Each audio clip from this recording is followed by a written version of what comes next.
It is a tumultuous time in South African politics. We speak to Professor William Gumede of the School of Governance at Wits University. Welcome, Professor. Thank you for having me. I'm looking forward to having a discussion with you. Professor, I think our viewers would love to know what you made of the meeting between Presidents Donald Trump and Cyril Ramaphosa in Washington. Yes, I mean, for me, the good thing is that, President Cyril Ramaphosa put together a South African delegation to Donald Trump.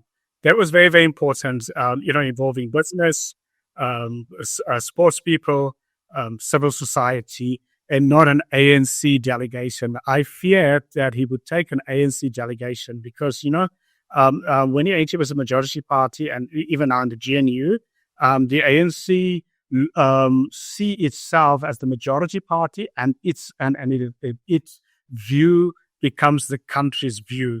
Now, democracy, a party's view is not necessarily the country's view, even if the party has the majority. What is most important is the country's interest above a party's interest. And I think it was very, very important to have that SA Inc. delegation. And I think that was much more authentic and was possibly more convincing. If, for example, President Ramaphosa had only taken ANC people there, as many ANC leaders wanted to do, it would have been a real Zelensky moment, and there would have been a real a big fallout there. And I think the fact that he took the sort of Rainbow Nation SA Inc. there really softened up, I think, and reduced the tension in the room with Donald Trump. I hope that was a turning point for South Africa, that all South Africans will buy into the idea that we can only solve our problems through a SA Inc.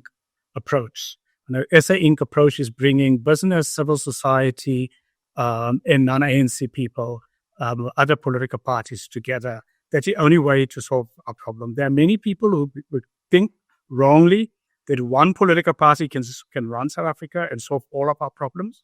That cannot happen in our diverse society. There are many other people who think one color, there's a dominant color. If they won the country, they will come up with all the solutions.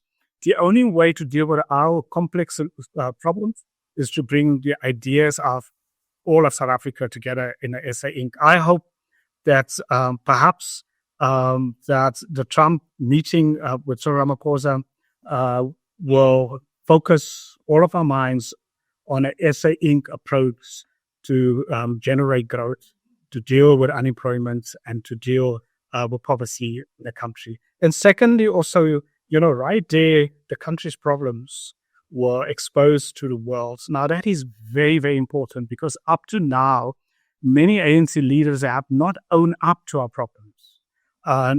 People have been very, very starry eyes and often many ANC leaders often lived in a parallel universe to the real problems in the country. And I think perhaps I hope that was a turning point where our problems and the delegates from the South African side actually explained our problems to Trump, but also to the world. And now that is out there, that hopefully that will help to put pressure on the government. When I say the government, is certainly on at least the ANC, because it is still the dominant party in the government of national unity, to not only own up to the problems, but to be now more serious in dealing with the problems. Because I think up to now, there has not been an owning up of our problems. And because there hasn't been an owning up to our problems, we've seen these sort of ideological solutions. We've seen wishful thinking solutions, parallel world solutions, and not based on the reality of our problems. So what do you think the government of national unity has to do now to restore international and national confidence? The first thing that we have to own up to, why did the Trump accusation of white genocide, why has it been carried? It's been carried because the ANC, when he was governing, has marginalized all minorities. And at the same, they have to own up to that. I mean, I've written for the last 10, 15 years and warned the ANC that it will catch up with this. We cannot, if we want to have growth in our country, if we want to have stability and peace in our country, we can't marginalize communities, whole communities in South Africa. We have to bring everyone on board. We have to have a consensus where everyone comes on board and so on. So that is really the first thing is in terms of stop marginalizing minorities of all colors. I mean, sometimes I've gone to government departments and to state institutions where you think, where your senior management and people are just from one color or one ethnic group, sometimes even just from one village.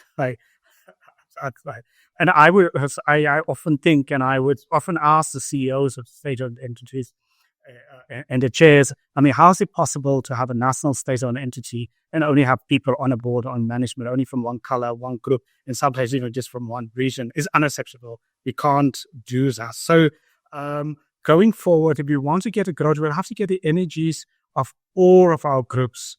I mean, the beauty of our diversity, actually, that's where our growth lies. Our growth lies in leveraging our diversity, not in excluding people. So I think it's a fundamental philosophical argument that we need to resolve in South Africa, because there are many South Africans, it's not just dominant ANC leaders, but many other South Africans who think that our problems will be resolved by excluding certain communities in governing. No, that will just worsen our problems. What we need to do, our problems will be resolved and our growth will be created and our jobs, we'll create jobs. We'll be able to deal with poverty if we use the ideas and the energy of all communities. That is a very, very important thing to accept. And I hope that perhaps the Trump meeting with Ramaphosa will be the turning point there. Second thing is, why are we not getting the growth? One of the reasons is because we've had policies, which is anti-growth policies, ideological policies. I mean, from the National Health Insurance, which is an anti-growth policy, to possibly, the big policy right now is the expropriation law of property without compensation. I mean, that is an anti-growth law. And I think a lot of people poorly understand. They wrongly think that the property law only involves, or the property rights only involve a couple of white farmers.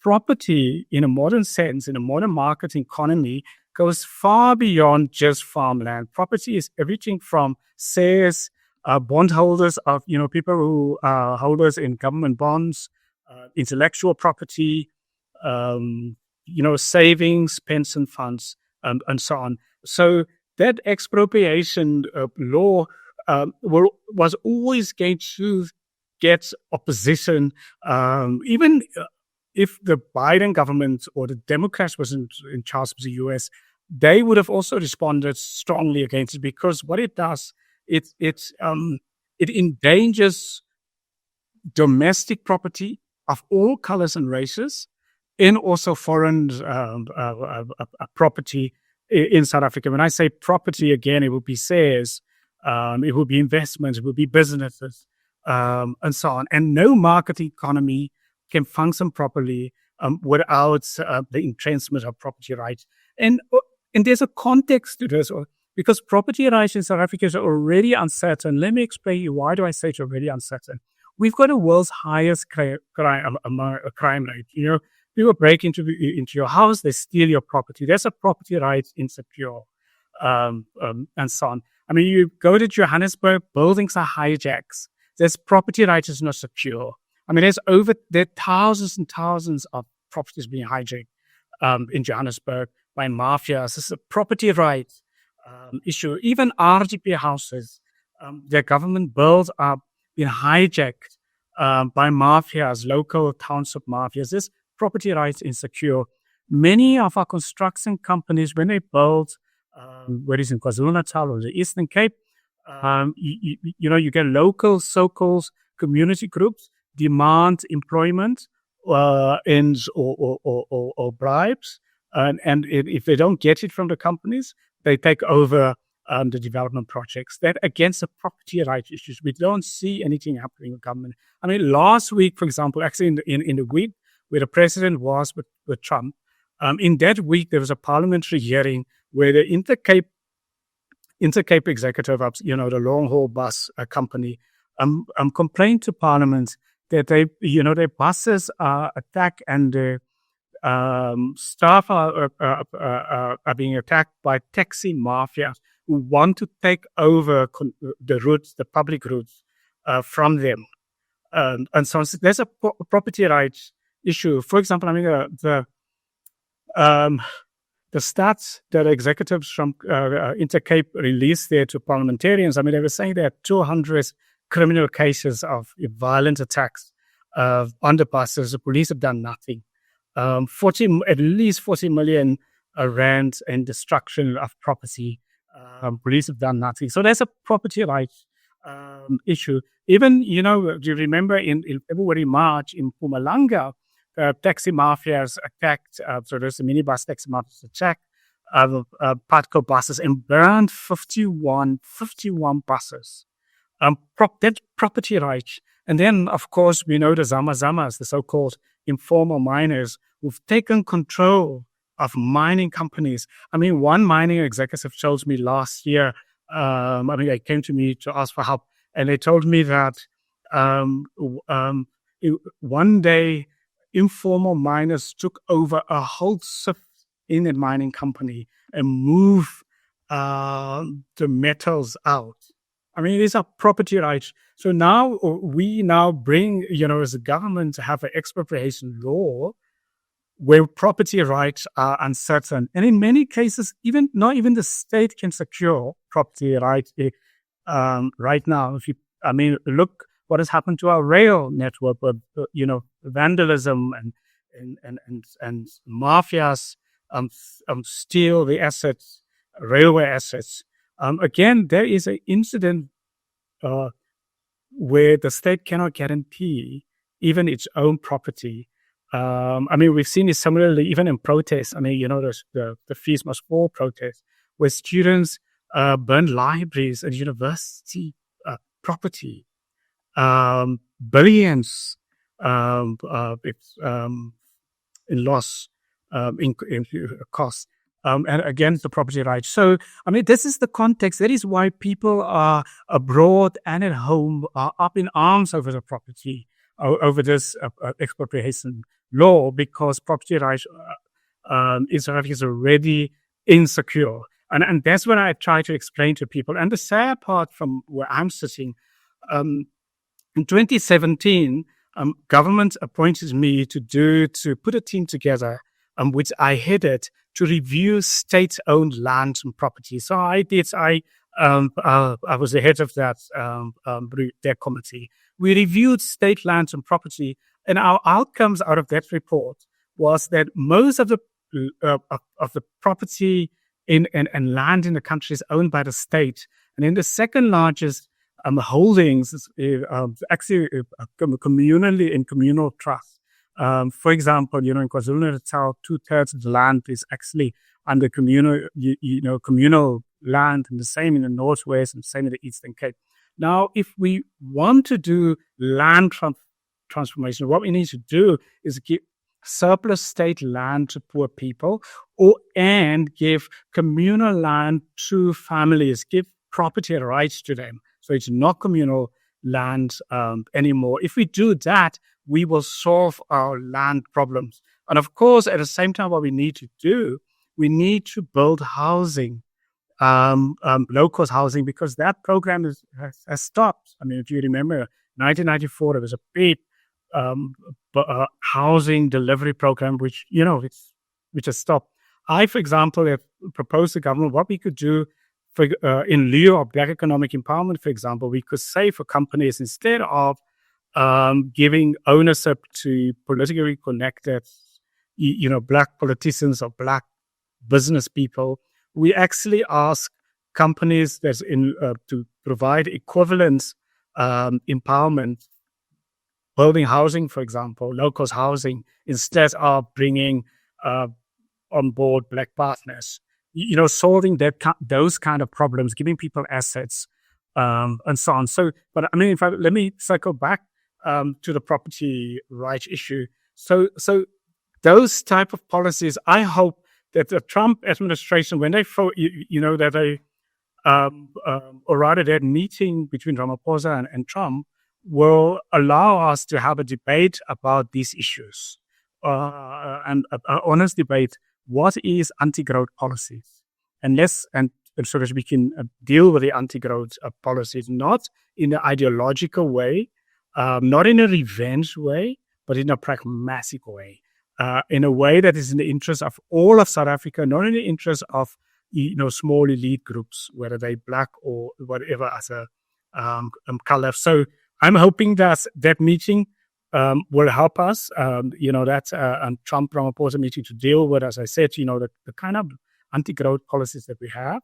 And if we really look at what is empowerment, what is Black economic empowerment, what is transformation. I mean, again, in 2009, I was commissioned by government to do a report for governments on the Black economic empowerment, an assessment.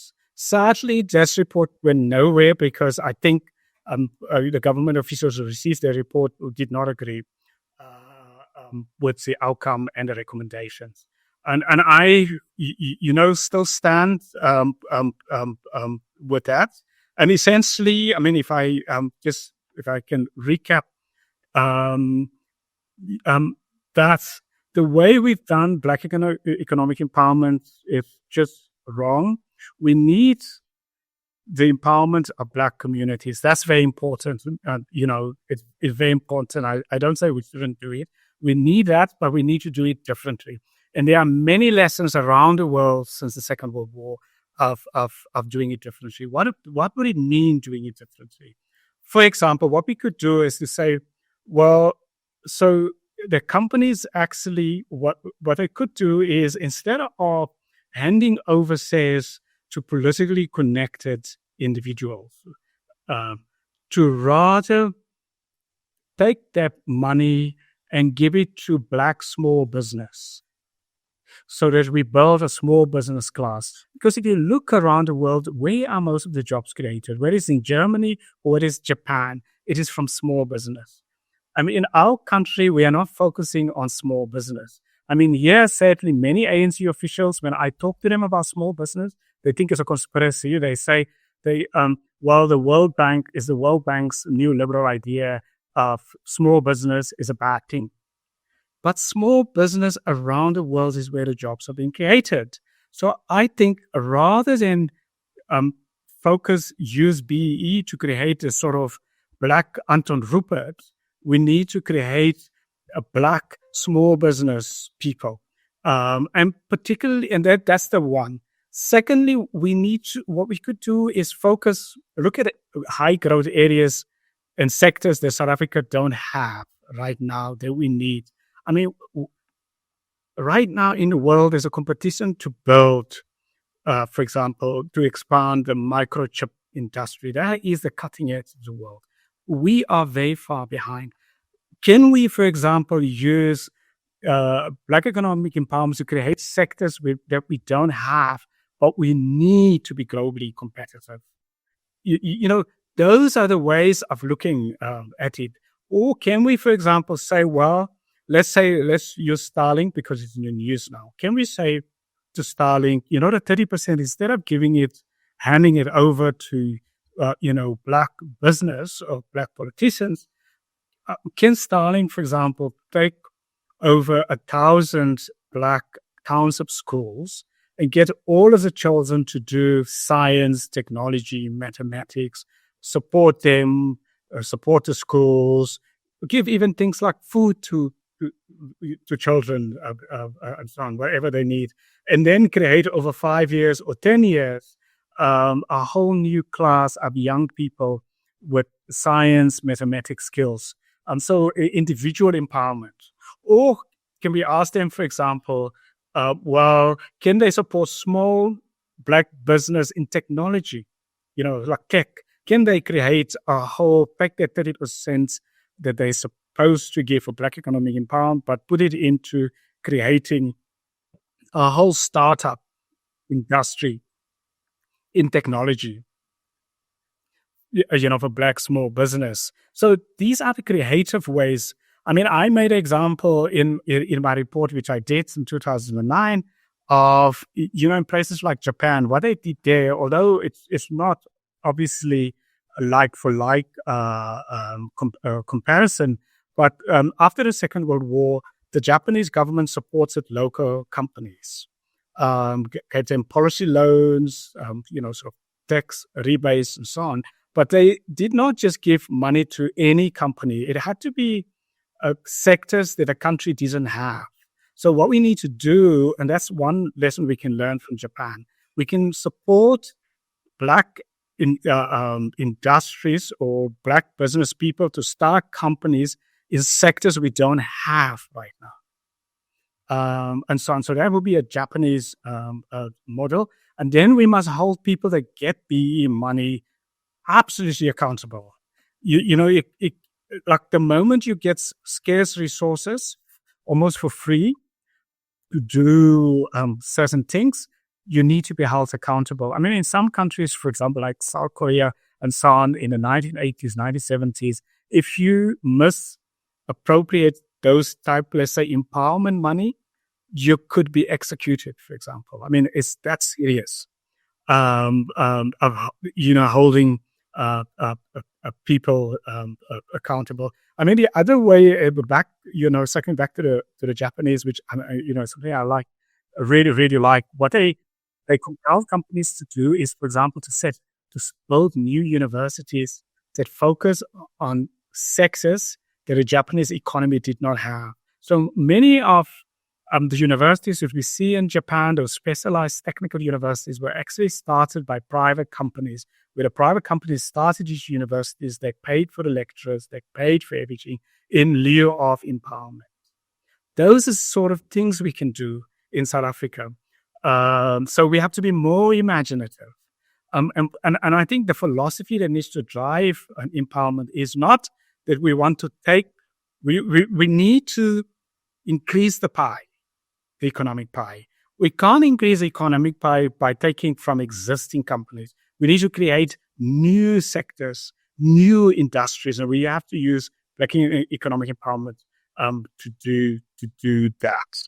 Professor, do you think the African National Congress has the capacity, the will, and the time to reset itself before the next elections?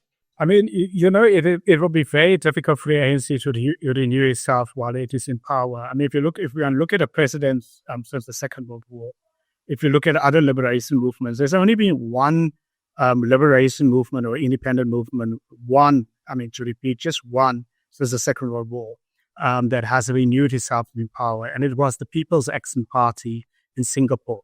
And the way they did it, I mean, they used shock therapy. What do I mean by shock therapy?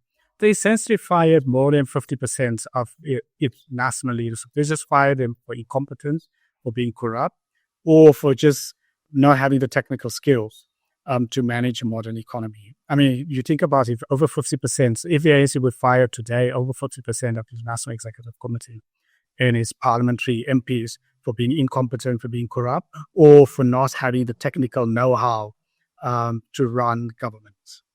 That's the first thing that I did. Then what I do, even more astonishing, they then appointed an independent firm from England, from the UK, to come there and then hold interviews. And they call for nominations from the public, from the non-party members, from everyone from the public, and says, we now open up appointments to the ANC's national executive from non-members, and it's going to be and people are going to be interviewed by independent panel with no members of the ruling party together now.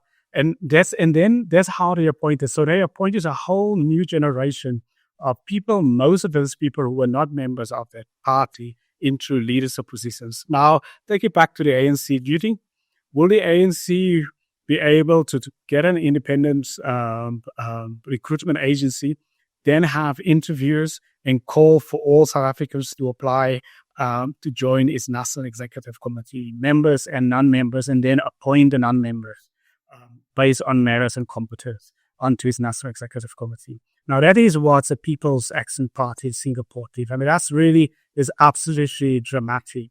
And that is why the party managed to renew itself in power.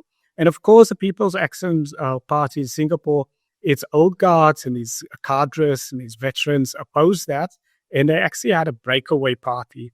But the interesting thing is that the voters and ordinary citizens continue to vote for the People's Action Party. They were very excited. I mean, ordinary people were very excited about seeing the party state in power. And I mean, that really is very good. Now, most of the other independent and liberation movements could only renew themselves outside power. I mean, one of them, for example, was the PIGC is the Party of Cape Verde. And that party is almost like the ANC because he also had an armed wing. And in Cape Verde, when the party was in power, the party was like a typical left-wing liberation movement, corrupt, incompetent, fundamentalist ideological policies, and the country was on its way to ruin like most African countries. Then the party was voted out by voters. And voters voted for the opposition party. And the opposition party came to power. And then when the PIGC as a liberation movement was out of power, it renewed itself. New leaders, and it really cleaned itself up. It had a purge from inside. And actually, it came back to power. And when it came back to power, it was like a different party with new people.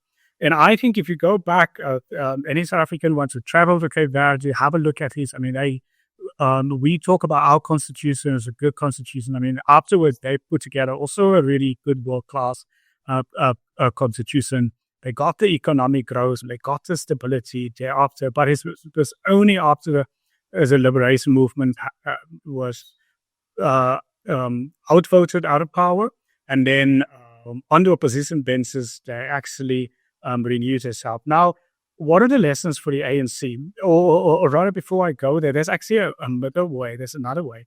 So in India, the Indian Congress Party is a family member of the ANC, so the ANC-like independence movement. Now, in 1990, India was in absolute economic dire straits.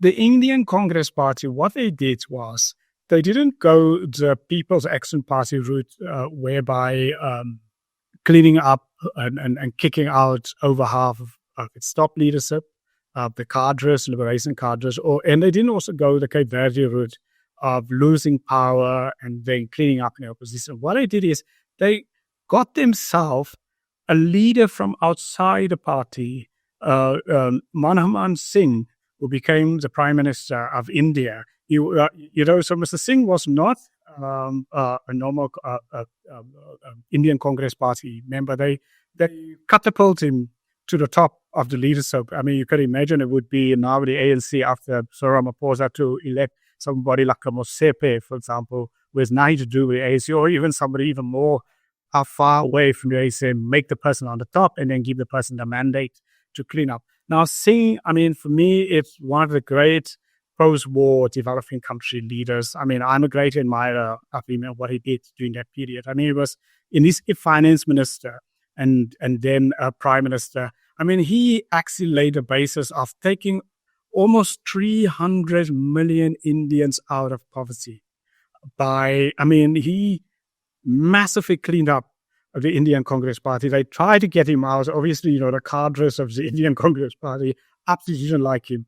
And they said, well, how could the Communist Party appoint a person who doesn't know the culture and traditions of the Indian Congress Party? But he changed India. We see the growth in India now, your 8-9% growth. It came from the Singh administration. He laid the basis for it. And I mean, just look at, if I would give you just a picture of of him. I mean, he spent a lot of his time prior to be appointed outside India. I mean, he was a secretary, for example, of what was called the South Commission, which was created by Julius Nyerere of Tanzania, and then he was an academic. I mean, he was an academic first. He came from a poor background and from a very marginalized community in India. It was a Sikh and also sort of really a very small community in India. Got a lot of scholarships, went abroad, did a PhD in economics at Cambridge and a master's also, and spent a lot of time working outside India. And then were asked to come in from outside, having not been in India. Well travels, as I say, the South Commission was a really a special commission. It was set up by developing countries, by a lot of African countries and other developing countries to look at economic reform, how they could do economic reform better. So here was, Singh, he was the secretary of that, and he returned to India. They almost plucked him out of obscurity. He comes from a minority community, doesn't know the Congress party, and they appoint him. I mean, the Congress party members, for example, made fun of him. Firstly, because he used to have a turban and so on, and he talked very, very slowly. He didn't really talk like the Indian Congress Party lingo, and that sort of people used to make fun of him because he talked very slowly, and he would be quiet for very long periods. And so on. So he didn't look like the kind of politician, screaming and shouting like a Julius Malema, singing kind of populist politics, or Jacob Zuma type of populist, typical liberation movement type of politics, all shout and scream, but no substance, and so on. So, he defied that, and he was well-traveled, and he changed. Now, does the ANC have the capacity and the will to take somebody like a Singh, who was out of obscurity of being academic at a university to economics, living abroad and coming back and giving the person the mandates or any other equivalent to clean up both the country and the party and so on. So that really is, I don't think it's possible, but I think the ANC has been given an opportunity to the government of national unity, and an opportunity that it must grasp. It is not grasping the opportunity. The opportunity is, instead of renewal, it has been offered another way of renewal, a way of, in a GNU, it has non-ANC partners that can bring the new ideas and the new energy with it. But then what the ANC then needs a political will to embrace the non-GNU partners' policies and their ideas. Unfortunately, up to now, the ANC has governed as if it is still the majority party and not a multi-party government. For example, I mean, it says, for example, it's foreign policy is ANC. How can foreign policy be ANC in a GNU? In a GNU, in a multi-party government, all policies must be looked at anew, and it must be inclusive and embracing. So unless the ANC can get out of the majority party mindset, I mean, it's been here for 30 years in charge, and it has had a majority party mindset. So it needs to make a culture change to a more inclusive multi-party mindset in culture. If it's unable to do that, it will actually break the GNU. I mean, we've seen it around the budget. Why was the issue around the budget? It is because the ANC put together the budget as if it was the majority party. It's sort of taken the budget from the beginning to the multi-party, to the GNU, and put the budget together as a GNU government, a coalition government. So that was just one example of the ANC behaving as if it's still the majority party. So again, I mean, the GNU could, for example, help modernize the ANC by forcing the ANC to take up new views, to take up the policy views of the non-ANC partners, and through that renew or change the ANC's old outdated policies and views. that would be one form of renewal, a different kind of form of renewal. Of course, there would be opposition to it. We already see within the ANC, there's a faction in the ANC that's opposed to the GNU. Like, for example, in Gauteng, Premier Sufi, his faction, and some of the trade unions and the South African Communist Party, they oppose to the GNU, and they want the ANC to form a coalition with economic freedom fighters and with Umkhonto we Sizwe, the two populist parties. So, the GNU offers the ANC an avenue for renewal, but then the ANC must take on board the policies and the views and diversity and the energy of the non-ANC partners and take and adopt new policies on everything from foreign policy to economic policy. That will potentially open up a renewal path to the ANC, which is different to any of the other renewal paths or other liberation movements. Professor, what do you think of the Democratic Alliance's performance in the GNU so far? I think so far it has been good for the Democratic Alliance. I mean, the Democratic Alliance problem, and it's not only their problem, but also, for example, the Inkatha Freedom Party, the Freedom Front Plus, and even the Patriotic Alliance. I mean, they are in an alliance with the ANC. There's always been a majority party, and so on. And now what they need to do, they need to show that they can govern, while at the same time in the GNU also hold the ANC accountable. So, it's a tricky balancing act. So then they must also show their own constituency, because all of these non-ANC partners, their constituencies are not like 100% behind being in a partnership with the ANC. I mean, and so on. So they need to bring and keep holding their constituencies behind them and keeping them back by convincing them all the time. So coming back to the DA, I think so far they most probably have benefited much more than the ANC out of the GNU, because for the first time, many Black voters in the sort of deep rural areas across the country have now been able to see the DA in action. So, and to see the DA not as these monsters, these terrible people out there, but actually see them in flesh in government. And that's very important from a DA point of view, because in the past, my criticism of the DA in the past has been that the DA has not campaigned properly in Black communities. It's really deep in the core constituency, Black communities that support the ANC.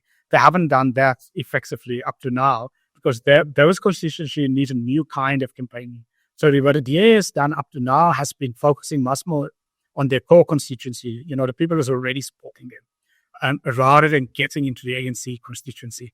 Now, this is actually almost an easy way in for them, because without even campaigning, because by governing well, by the DA ministers being seen by those Black constituencies to govern well, will give the DA more voters. I think for example, if the DA would walk out of the GNU today, or if the ANC kicked them out of the GNU today, I think they would have gotten between 5 and 10% extra votes in any national election. I think it's that it's potentially as big as that of new Black voters who've seen them in action.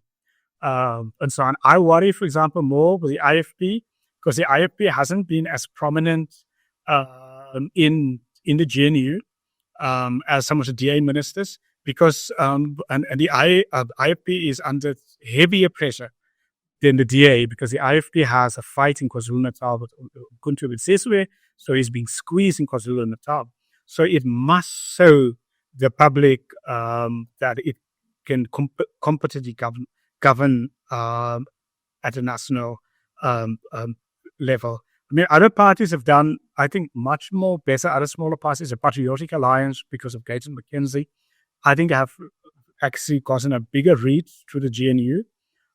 So, I mean, I think he has been a politically effective. I'm using the word politically effective, because he's been showing himself nationally, showing that he is governing. That is notwithstanding what his critics say. I mean, his critics may say, well, this is all PR and all bluster and not real work. But in politics, sometimes you have to have sort of a bit of PR. I mean, it's very, very important. You need to sell yourself. And I suspect the Patriotic Alliance will pick up quite a bit of votes in the next election also. What do you predict for former President Jacob Zuma's party, Professor? I think, I mean, the problem for MK is that it is built around former President Jacob Zuma, and actually, and Zuma. I mean, to his credit, he is trying to, he's trying very hard to diversify the leadership of MK, because MK has been seen as a Zulu-based party, KwaZulu-Natal-based party. He has brought in people like Freud, Sibambu, and so on, and he has also brought in some blacks with technical capacity into the party, and it is trying to make it less of a KwaZulu-Natal-based party and an ethnic party. He's trying very hard, and you can see it about all of the changes. But at the end of the day, I mean, he has concentrated power in himself. And that is always a recipe for disaster, because the moment he's not there, I mean, he's not going to live forever. The moment he's not there, it's very likely that the MK will implode. But at the same time, he really is trying really hard. I can see it as an observer of trying to diversify the base of MK, the leadership base, and trying to get new leaders in, younger leaders like the Floyd Sibambu, who's not necessarily from KwaZulu-Natal, and so on. So he's trying to do that. But I think it's very likely that the party will split. I think the party will still be there, because something has happened in a political party. One thing that can hold a party together beyond its leader, because that's the key thing. New parties, what determines the longevity of new parties is whether they can get over their first leader. I mean, parties normally fail that. I mean, they had to do a Congress of the People.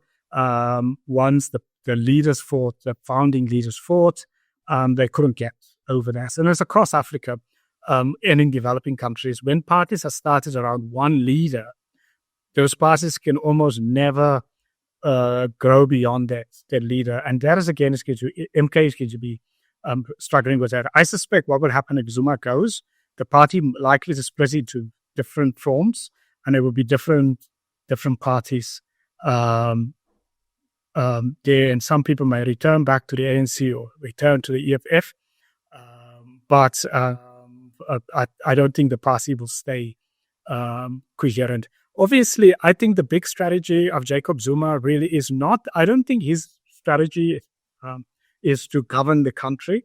I think his strategy is to get enough support, electoral support, to have an alliance, a coalition with the ANC, and then almost capture the ANC from within in a different way, and then make MK almost an alliance partner, like the SSCP now is alliance partner of the ANC, SARTU is alliance partner of the ANC. So I think he wants to make MK an alliance partner and through of the ANC, and through that, actually, a person from MK could then become the president of South Africa, and so on. I think that possibly is the grand strategy.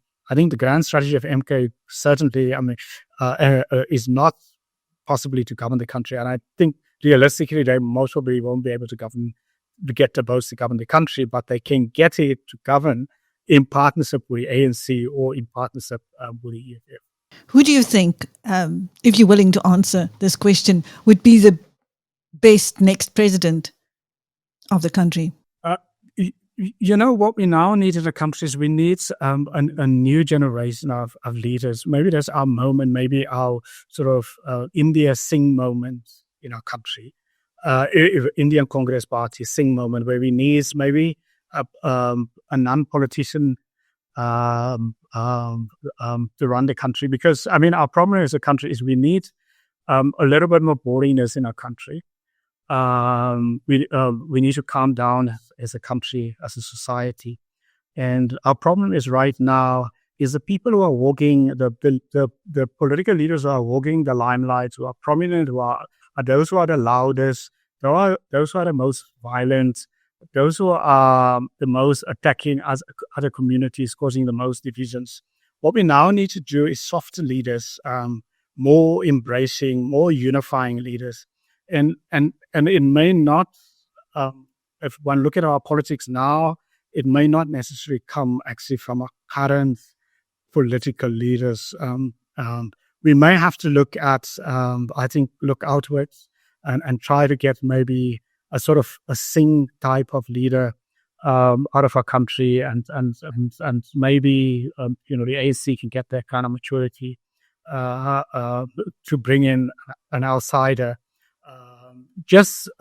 We need at least sort of a bridging period, a 5-year period in South Africa's history, for the country to calm down, for the country, to be much more pragmatic, and for us to be more inclusive, and to get the populace to the sidelines. The people who think that only one color can run the country, or only one political faction and one ideology can run the country. We need to get them out of the limelight, out of the center of our politics, and create a sort of a new center in our politics. I mean, that's very important for me. I mean, a lot of people have been asking me what I am doing since the multi-party charter. I said I'm outside to try to get all of these opposition parties, with a constitutional-based opposition parties, to cooperate, and to sort of try to help along as a civil society person, as an academic person, to sort of nudge people and the politicians to begin to realign our politics to a much more reason-based, common sense-based center, centrist, because that's where our politics should be. And so we stay away from the far left and the populism and so on, because populism in Africa, since the first African country became independent, Liberia, almost 200 years ago, all populism have failed in Africa. All populism and all left populisms have failed. So what we need to do is get away from populism and get more dignified leaders. Maybe perhaps if also women leaders may actually be more important for our country now. I think, why would I say that? Maybe we need less of the hard people, so a lot of our leaders, right, our political leaders, many of our Black political leaders particularly, these are hard individuals, ruthless individuals, self-interested individuals, people who don't care about, inciting violence and dividing the country, blaming other communities. They will walk over the bodies of Black and white South Africans to be in power. We need to get different types of people who are more dignified, people, maybe leaders who look at common interests of all South Africans, not factional interests or ideological interests or party interests. And I think that's important. And for us as a country, how do we, between now and the next national elections, try to elevate people like that to the top of South Africa's political leadership? Thank you. That was Professor William Gumede of the School of Governance at Wits University, speaking to BizNews. And I'm Chris Steyn. Thank you, Professor. Thank you for having me.